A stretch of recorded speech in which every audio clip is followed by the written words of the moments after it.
Les carences générales qui sont alimentaires, je pense que là, on n'a plus nécessairement les mêmes nutriments non plus, donc on mange beaucoup de céréales, mais c'est plus les mêmes céréales qu'il y a très longtemps. Donc, et comme dans notre évolution, c'est vraiment une imprégnation assez courte, hein, ça fait quelques dizaines, quelques décennies, voire quelques centaines d'années, qu'on a ces modifications vraiment très très importantes, qu'on n'a pas su s'adapter, on n'a pas su se modifier, se transformer.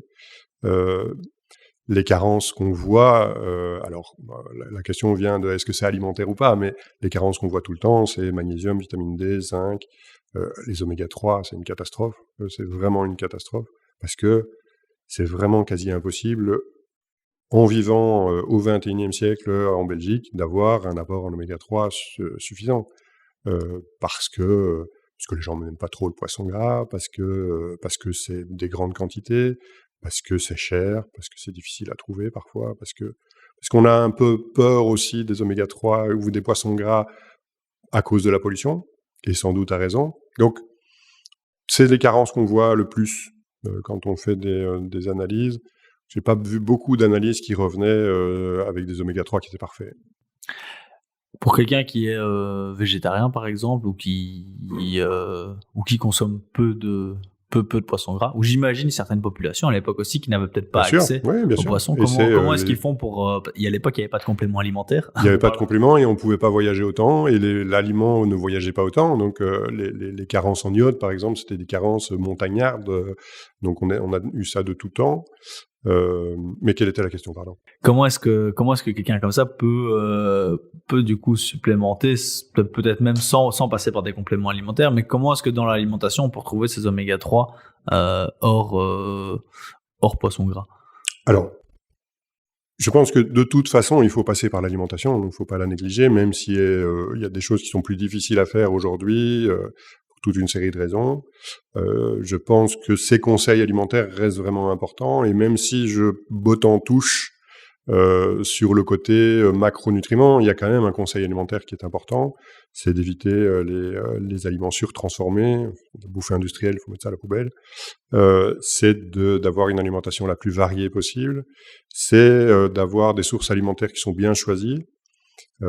Et aujourd'hui, il faut mettre de l'écologie dans l'assiette aussi. Il faut se dire, ben, on va pas non plus acheter des machins qui doivent prendre l'avion pour venir dans mon assiette, c'est pas très intéressant. Donc essayer d'avoir des circuits courts, des choses qui sont bien construites. Un œuf, il est construit par la poule avec son bec, donc c'est ce qu'on donne à la poule, ça va conditionner la qualité de l'œuf. Donc c'est toute une réflexion qui doit. Il y a des labels qui existent, donc on peut se diriger vers ça. Pour la question précise d'oméga 3, au niveau alimentaire, ben, on peut le faire. On peut manger 400-500 grammes de poisson gras par semaine. C'est possible. On peut manger des sardines, on peut manger du maquereau, du thon. Alors faire attention au thon parce que bientôt il va disparaître. Le saumon, c'est du saumon industriel. On ne sait pas très bien parfois la qualité. Le goût, c'est pas non plus nécessairement quelque chose Enfin, donc tu manges un saumon fumé, parfois ça goûte le bâton fumé, quoi. C'est pas bon. Euh, donc c'est plus difficile, mais il y a moyen au niveau alimentaire. Et puis sinon, il y a malheureusement que le complément qui permet de contrecarrer un petit peu les carences quand, en soi, les gens peuvent ne pas aimer le poisson gras, hein, c'est pas un problème en soi, ou peuvent décider de ne pas en manger pour toutes ces raisons-là aussi, hein, il y a des raisons philosophiques. Et là, il y a la complémentation. Et nous aussi, on a une réflexion par rapport à la complémentation, c'est de se dire, la surpêche, ça fait que le thon va peut-être disparaître, donc on va plutôt aller vers des compléments alimentaires qui nous certifient que c'est sur une pêche raisonnée, ou bien qui sont maintenant les nouveaux oméga 3. Ce sont des sources, ce sont des algues qui les produisent, et donc ça grandit dans des tubes d'eau salée, essentiellement, et c'est renouvelable, et ça coûte juste de l'énergie, entre guillemets. Déjà beaucoup, mais ça coûte juste de l'énergie, et on fait des oméga 3 de bonne qualité avec ça. Donc il y a toute une réflexion aussi sur la complémentation que nous, on peut avoir pour conseiller les patients. Après, ils font ce qu'ils veulent aussi, hein, mais la nature déteste l'énergie inutile qui circule pour rien, et donc elle va stocker, donc on va faire du gras, Il va y avoir une surutilisation d'énergie aussi, ça va stimuler le fonctionnement de toutes les chaudières. Donc il va y avoir une surproduction de plein d'oxydants, Et donc on va avoir un organisme qui fonctionne de manière un peu plus ralentie au fur et à mesure. On va devenir de moins en moins sensible à l'insuline. Et comme cette sensibilité à l'insuline va devenir de plus en plus compliquée, le sucre va augmenter dans le sang, en plus de tous les autres problèmes d'oxydation, d'inflammation. Et puis on va finir par avoir des maladies métaboliques, en plus de les maladies articulaires. On va surcharger ses genoux, ses chevilles, sa colonne. Donc c'est une équation où il n'y a pas d'inconnu, quoi. On sait, les gens qui mangent trop sucré, trop gras, on sait vers où ils vont. Encore une fois, c'est de la médecine, donc 100% des gens ne vont pas mourir d'un diabète épouvantable, mais ça met un facteur de risque vraiment très très intense, très important, sur le métabolisme et sur la résistance de l'organisme. Donc ce sont des gens qui sont fatigués, blessés plus facilement, qui perdront du poids de plus en plus compliqué, de plus en plus difficilement, peut-être essayer de parler français, qui auront toute une série de petits problèmes, des petits problèmes articulaires, des petits problèmes, ça peut être des problèmes digestifs aussi, on parlait de microbiote, c'est nourrir un microbiote de manière inadéquate, ça veut dire que le microbiote, il est dysfonctionnel aussi. Il ne donne pas les bonnes vitamines, il ne donne pas les bons neurotransmetteurs, il ne donne pas les bons signaux au cerveau. Et donc, c'est tout un ensemble. C'est ça qui est complexe aussi, c'est qu'on ne peut pas résumer à si on mange trop gras, on aura trop de cholestérol dans le sang. Un peu, parce que oui, ça peut donner un peu... Mais la majeure partie du problème de cholestérol, c'est génétique. Les gens qui ont 300 de cholestérol, c'est parce que dans leur famille, ils ont 300 de cholestérol. C'est relativement peu alimentaire. Mais par contre, ça met toute une série de cascades dans l'organisme qui sont extrêmement compliquées, de régulation, l'un a une influence sur l'autre, l'inflammation va faire qu'on a plus de résistance à l'insuline, qui fait que, on dit beaucoup que l'obésité est une maladie inflammatoire, on dit que la dépression est une maladie inflammatoire, vous augmentez l'inflammation, vous avez tous ces problèmes-là qui se passent en cascade, la flore, on parle beaucoup maintenant de microbiote, gut-brain axis, l'axe intestin-cerveau. On a fait d'ailleurs un épisode là-dessus aussi. Je vous invite à l'écouter. Il y a des axes, il y en a 7, 8, 9, 10 maintenant. Il y a gut joint, gut muscle, gut tendon, gut brain, donc gut inflammation. Toutes ces inflammations qu'on a dans notre microbiote peut partir et tout ça vient du microbiote qui est un espèce de régulateur de tout ça. Et quand le microbiote est en déséquilibre, soit il donne des informations erronées, c'est-à-dire il y a de l'inflammation, faites gaffe, il y a de l'inflammation, soit il donne pas la bonne information, ce qui est parfois encore pire, il donne pas la sérotonine pour que le cerveau se sente bien, il donne pas certains acides gras qui sont issus de la fermentation et qui nourrissent d'autres bactéries ou les cellules de la muqueuse intestinale. Donc c'est un équilibre très complexe. Et tout ça se modifie quand on malbouffe. Ou quand on mange trop. Trop. Ça qui était la question initiale qui nous a permis de faire ça fait un tour à 360, mais c'est très bien, c'est toujours bien de se rappeler. C'est très schématique, il y a beaucoup de raccourcis qui sont pris pour parler au plus grand nombre. Mais en fait, j'ai tendance à expliquer que la barrière intestinale, donc les muqueuses de l'intestin, notre tube digestif, il est micro-perforé, donc en fait, il y a plein de mini-trous pour laisser passer les produits de la digestion. Et en fait, cette barrière intestinale, elle est très sensible à l'inflammation qui est causée par de l'acidité. Alors l'acidité, elle vient de plusieurs facteurs, que ce soit la pollution, l'alimentation, le stress. Souvent, dans les maladies inflammatoires chroniques de l'intestin, on dit oui, c'est le stress. Oui, d'accord, mais alors comment ce stress influe dessus ? En premier lieu, en fait, nos bactéries intestinales, elles sont habituées à vivre à un certain pH, à une certaine acidité. Dès lors que ce pH se modifie, il y a certaines bactéries qui sont moins résistantes et qui vont mourir, et d'autres qui le sont plus et qui vont en profiter pour proliférer. Et en fait, c'est à ce moment-là qu'on a les premiers déséquilibres du microbiote, qu'on appelle dysbiose intestinale. Alors c'est un gros mot pour dire déséquilibre du microbiote, au niveau des bactéries et microbiote. Et en fait, dès lors qu'il y a un déséquilibre, il va y avoir plusieurs réactions en chaîne. Principalement, donc, au niveau de la muqueuse intestinale, si tu veux, on a... toi tu le sais, mais... On a un mucus en fait qui protège cette barrière intestinale, qui fait un peu le rôle d'agent filtreur. Et donc en fait, les toxines, les déchets métaboliques, etc. sont éliminés dans les selles, et tout ce qui est micronutriments, les vitamines, les oligo-éléments, etc. ils passent la barrière intestinale, et puis on en bénéficie dans le sang, etc.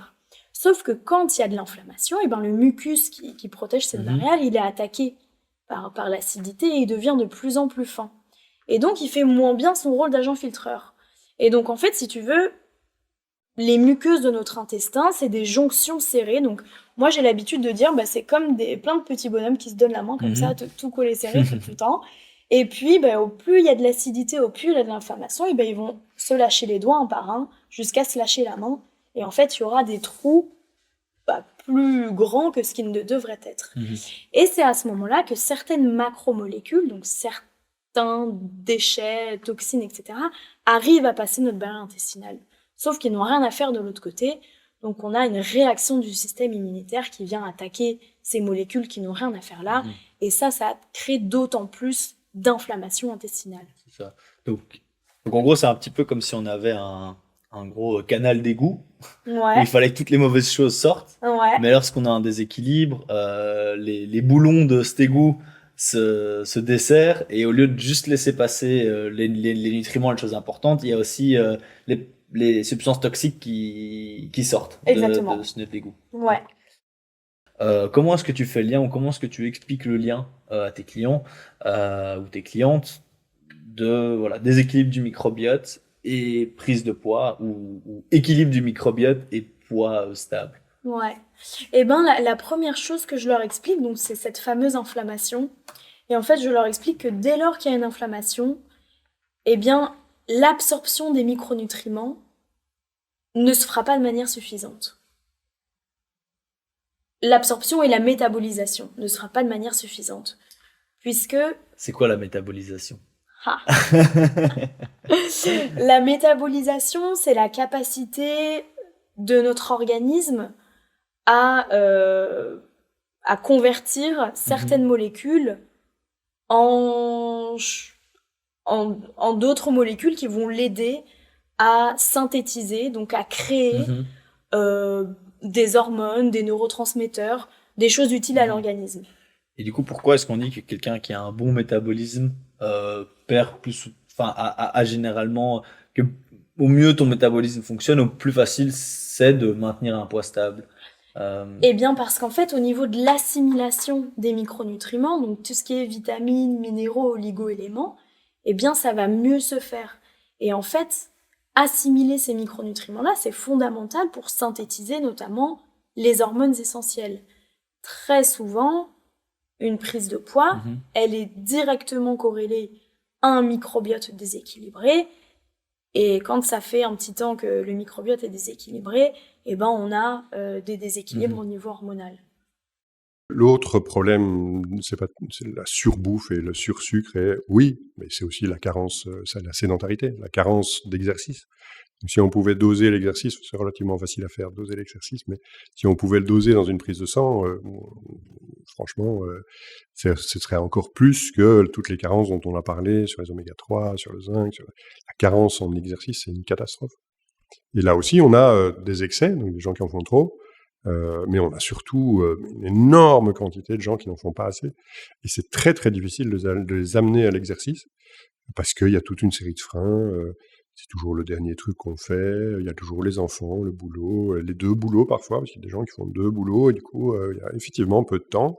Mais quand au bout de 10 ans, ils sont rincés, épuisés, ils font un burn-out, là, ils sont bien obligés. Moi, quand je suis des patients qui sont dans un burn-out, l'exercice, c'est incontournable. C'est même pas une option thérapeutique possible. C'est vous faites de l'exercice ou vous n'allez pas mieux. Point. Décidez. Mais vous faites de l'exercice ou vous n'irez pas mieux.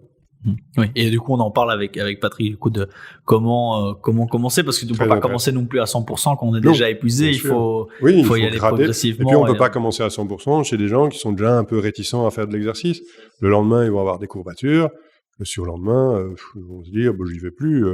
Et donc, non, il faut une gradation. Il faut qu'ils soient bien conscients du bénéfice qu'ils vont avoir. à long terme, mais aussi du bénéfice dans le moment. Et c'est un des problèmes de notre société aussi, on n'est plus dans le moment. Les gens ne sont plus dans « je suis en train de faire de l'exercice ». Ils font de l'exercice avec leur tablette ou ils sont dans un autre truc. Et donc, parfois, en soi, ça peut être bien de faire du vélo devant une plateforme de vidéo, je ne sais pas si je peux donner le nom. Si on va faire du vélo devant Netflix, ça peut être intéressant parce que justement, ça les occupe et ils sont sur le vélo en attendant. Mais en soi, c'est intéressant aussi d'être dans le moment et d'aller courir dans le bois et vraiment d'avoir une expérience aussi par rapport à ça. Un peu de pleine conscience sur le sport, ça peut être intéressant. On en parle beaucoup et parfois je le prescris sur l'alimentation. Sur le sport, ça peut être vraiment intéressant. Alors, dans l'ordre, les protéines, oui. Dans une optique d'optimisation de ton entraînement, si tu as 1,2 g de protéines par kilo et par jour, tu auras une prise de masse musculaire qui est peut-être à ce niveau-là. Si tu prends 1,5, 1,6, jusque 2, au-delà, c'est vraiment pas intéressant, pas dangereux, mais c'est pas intéressant, tu vas avoir une prise de masse musculaire qui est à ce niveau-là, qui a, petit gap, une amélioration. Tu n'auras pas 0 prise de masse musculaire si tu ne prends pas des compléments de protéines, mais tu vas améliorer d'un pourcentage la prise de masse musculaire. Donc ça, c'est intéressant. Et tant qu'on est sur la protéine, ouais.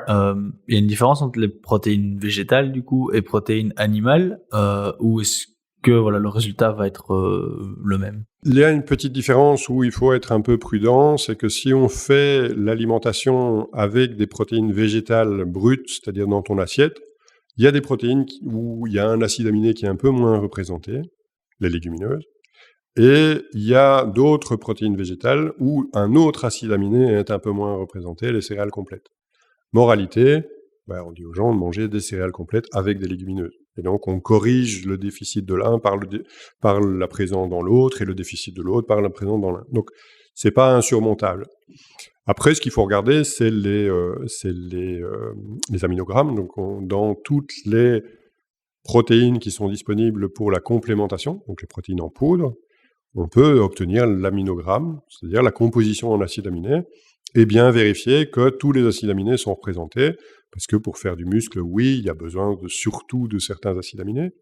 C'est lesquels? C'est leucine, isoleucine, les bronchés, donc ceux-là ou les BCA. C'est pour ça que les BCA sont utilisés. On ne sait pas trop, suivant les publications actuelles, on ne sait pas trop si c'est au-dessus de juste l'optimisation de la prise de protéines ou s'il y a vraiment un effet particulier de prendre des BCA isolés. Donc, en fait, peut-être que l'effet bénéfique des BCA est identique à l'effet d'augmenter la quantité de protéines. Bonjour. En ce moment, vous pensez sûrement à une personne qui pourrait bénéficier du contenu de cet épisode.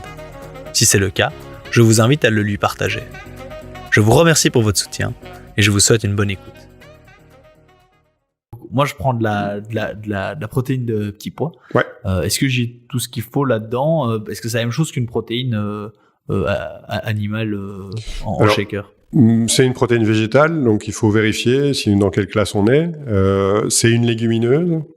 Pour être tout à fait précis, il faudrait voir l'aminogramme, mais c'est une légumineuse, donc vraisemblablement, il y a quand même un manque dans un acide aminé. Et donc, tu peux continuer à prendre ta protéine de petits pois. C'est une très bonne source de protéines, si tu la digères très bien, qu'il n'y a pas de souci. Mais par contre, pour contrecarrer ce petit manque d'un acide aminé, tu peux prendre des céréales complètes dans ton alimentation, de manière un petit peu plus présente, et comme ça compenser, puisque dans les céréales complètes, tu auras un manque d'un autre acide aminé. Ok. Ah oui, donc dans les céréales complètes, il y a des protéines. Dans les céréales complètes, il y a des protéines aussi, et qui sont complémentaires de celles qui sont présentes dans les légumineuses, puisque tu as un manque d'un acide aminé dans les légumineuses et un manque d'un autre acide aminé dans les céréales complètes. Et est-ce que ces deux-là sont encore des autres acides aminés que ce qu'on va retrouver dans la viande, par exemple? En fait, dans la viande, il n'y a pas ces carences, entre guillemets. Dans les protéines animales au sens large, c'est plus facile, Parce que là, il y a les acides aminés dont on a besoin. On est des animaux, et on n'est pas même si il y a une tendance vers le végétarien, on n'est pas que des herbivores. On ne sait pas transformer la cellulose, par exemple. On n'a pas la possibilité. Donc, on n'est pas des herbivores. On devrait pouvoir avoir accès à une alimentation omnivore.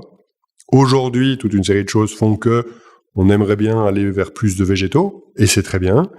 Mais en soi, reste une alimentation où il faut faire un peu attention. On en parlait tout à l'heure de carence, mais ça peut être aussi en composition des protéines, où légumineuses, il y a un acide aminé qui est légèrement en carence, les céréales complètes, un autre, donc on associe les deux. C'est ça. Donc si moi je prends ma protéine de petits pois, et sur le côté je mange des pâtes complètes ou du pain de céréales complètes, c'est très bien. Bio, on leur dit, je crois, dans chaque podcast, mais l'importance de la céréale complète bio. Tout à fait. Okay. Par contre, c'est intéressant, c'est important si tu es végétarien, tout à fait. Si tu as une source alimentaire de protéines plus animales, ça contrecarre aussi, ça compense.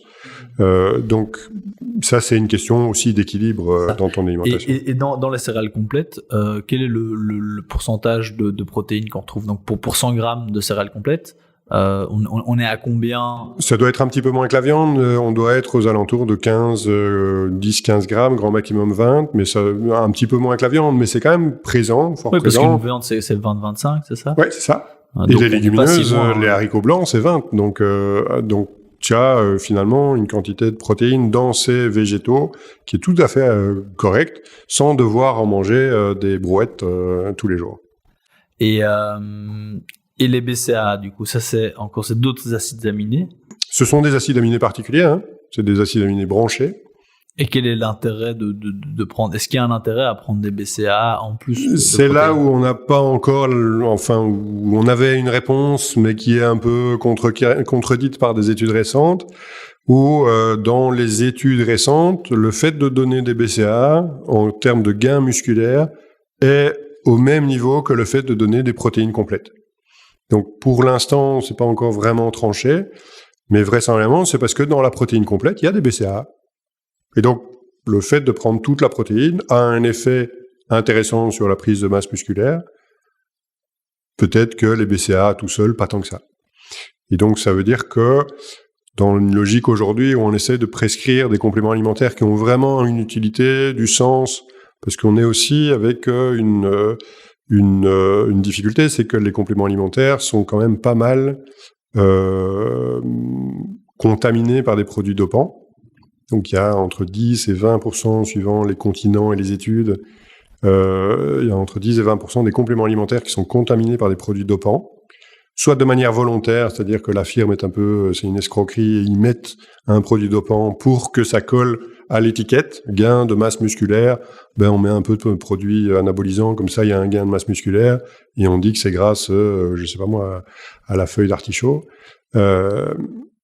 ou alors parce que c'est une contamination sur la chaîne de production. Mais donc, faut être prudent, quand on prescrit quelque chose, c'est l'avoir fait avec les études qui sont derrière, avec du sens, et en essayant aussi de prescrire des choses qui sont labellisées antidopage. Il y a des labels antidopage. J'en ai un en tête, mais il y en a plusieurs. C'est Sport Protect. Et on peut vérifier quand on décide de prendre ce complément alimentaire. On peut décider d'aller voir sur le site de Sport Protect, est-ce qu'il est labellisé ou pas. C'est quoi les ennemis d'un microbiote en bonne santé? Alors, number one, les antibiotiques. Mm-hmm. Alors, les antibiotiques sont absolument nécessaires, hein. Mm-hmm. Ça, on remet pas du tout ça en question. En revanche, il y a les fameuses pubs, les antibiotiques, c'est pas automatique. C'est pas pour rien qu'il y a une énorme campagne lancée comme sur ça. Tout simplement parce que les antibiotiques, alors quand on soupçonne une infection bactérienne, généralement, on sait pas vraiment quelle bactérie est responsable. Et donc, en fait, on va taper assez large et on va prescrire des antibiotiques à large spectre, quoi. Et en fait, donc oui, ça va attaquer ces mauvaises bactéries et voilà, et rétablir l'équilibre, mais ça va aussi attaquer des bonnes bactéries du microbiote intestinal. Et ça, on veut absolument éviter. Donc, mon meilleur conseil, c'est quand vous avez une prise d'antibiotiques, évidemment, on prend les antibiotiques parce qu'il faut les prendre, mais en parallèle, on fait une cure de probiotiques. Alors, juste après, je vais expliquer un peu ce que c'est peut-être, mais les probiotiques vont permettre de renflouer un peu le microbiote intestinal de bonnes bactéries.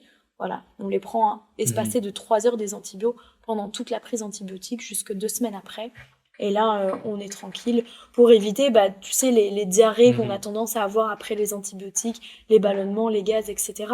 Chez les femmes, beaucoup de mycose vaginale après la prise antibio, puisque chez nous, le vaginal et l'intestinal sont physiologiquement liés, quoi.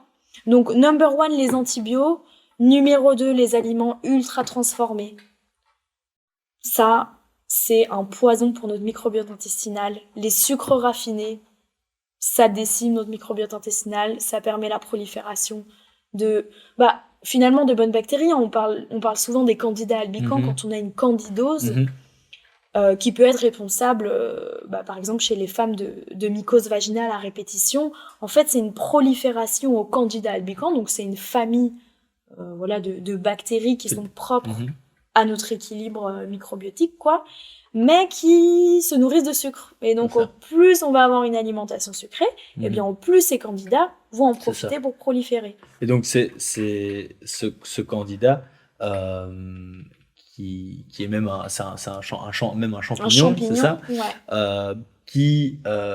qu'on a tous, mais qui se prolifère de manière excessive chez beaucoup de gens, même. Je sais qu'il y a une grosse étude qui est sortie là-dessus. On disait, il y a du sucre partout. Voilà, on disait c'est de misdiagnosis. En anglais, c'était que c'est quelque chose qui avait été mal diagnostiqué depuis des années, où on dit en fait vous êtes intolérant au gluten. Donc énormément de personnes pensent être intolérants au gluten, alors qu'en fait c'est plutôt la présence d'une candidose. Trop de sucre, C'est ça. Et donc du coup ce champignon se nourrit de glucides raffinés. Oui. Mais les glucides raffinés, c'est quoi? On en retrouve partout maintenant. En fait, absolument partout. On a du sucre partout et on s'en rend même pas compte. Moi, j'aime bien un peu, tu vois, sensibiliser et puis choquer en même temps, juste pour que ça reste en tête. Mais une baguette de pain, c'est l'équivalent de 4 canettes de coca. Personne nous dit ça. Pain blanc. Pain blanc. Oui, pain blanc. Et personne nous dit ça. Et quand on se prend un sandwich, on s'enfile 2 canettes de coca. Et puis, généralement, il y a un petit soda qui va avec. Oui, donc on est à 3, quoi. C'est absolument hallucinant. Donc, le sucre, il y en a partout. Et tout ce qui est aussi les conservateurs, les additifs, les colorants, etc. Ça décime le microbiote. Il y a énormément d'études qui ont fait le lien justement entre tous ces conservateurs et la prolifération de mauvaises bactéries. Voilà, un grand fléau en consultation, de plus en plus de personnes en burn-out, en dépression, etc. Le lien maintenant commence à être véritablement établi avec de grosses études par rapport au microbiote. Dans un sens comme dans l'autre, quoi. Complètement. Oui, c'est pour ça qu'on parle de deuxième cerveau maintenant. Puisqu'en fait, les chercheurs se sont rendus compte qu'il y avait déjà, on a énormément de neurones dans notre intestin, et qu'en fait, il y avait véritablement un axe intestin-cerveau, et plus seulement cerveau-intestin. Et il y a énormément d'informations qui émanent des intestins et qui sont montées. Et donc, du coup, et en plus du point de vue esthétique de la perte de poids, le fait d'avoir un microbiote en pleine forme, ça permet de rester au final en bonne santé. Ah complètement. Et sur tous les points.